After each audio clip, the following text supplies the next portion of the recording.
In the xy plane, the point PR lies on the line with the equation y equals x plus b, where b is a constant.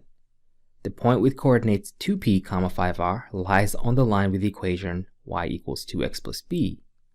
If p does not equal 0, what is the value of r over p? So here comes another question that's referencing some linear functions. Looks like we have two definite equations. So there's this first equation, y equals x plus b, and it has the points PR in it. And then we are given another equation, y equals 2x plus b, and it too has a point given, and that's 2p, 5r. So, and then the task at hand is to figure out what r over p is.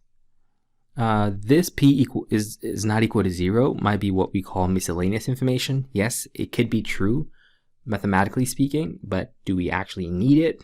Maybe, maybe not. Well, let's start doing the problem, and then we'll make a decision whether we need it or not.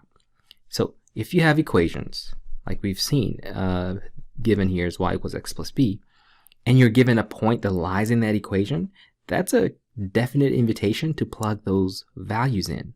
So remember, p is really just the x value, and r is really the y value. So we're going to replace the x value with p and the y value with r. So r equals p plus b. That's our first equation. And we're going to repeat that process using the second equation, which was y equals 2x plus b.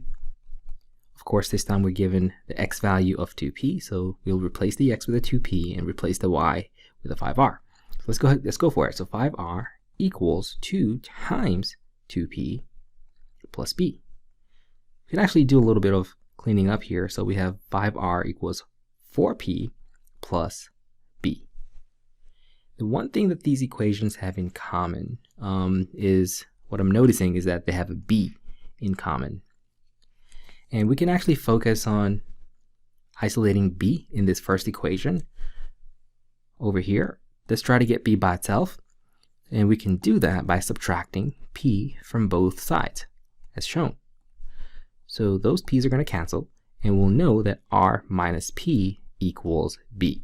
Now, why did we want to do that? We wanted to do that because we can then take this newly found value of b, and we can plug it in here. In place of b, let's plug in r minus p.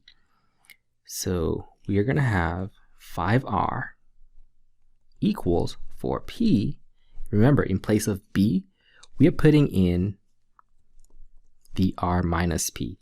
So plus r minus p. So notice on the right side, we have like terms. 4p minus p is doable. So that gives us r plus 3p. And notice still that we actually have this r and this r that we can combine. So why don't we subtract r from the right side and also subtract r from the left side. So we now have 4r equals 3p. Now, since we're running out of room, let's just move this slightly up here so we can keep working. I'm going to copy down what we had at the bottom there. So 4r equals 3p. And the question was, what is r over p? To be able to do this, why don't we divide both sides by p like so? And then you'll notice that the p's on the right side cancel, so we have 4r over p equals 3. So all we need to do to finish this is get rid of this 4, right? So to get rid of that 4, we can multiply this by 1/4, also known as dividing by 4. And if you do that on that side, you can multiply this by 1/4. So what happens to the 4 and 4? They cancel out, and we finally have the r over p that we wanted. And on this other side, 3 times 1/4 is 3/4.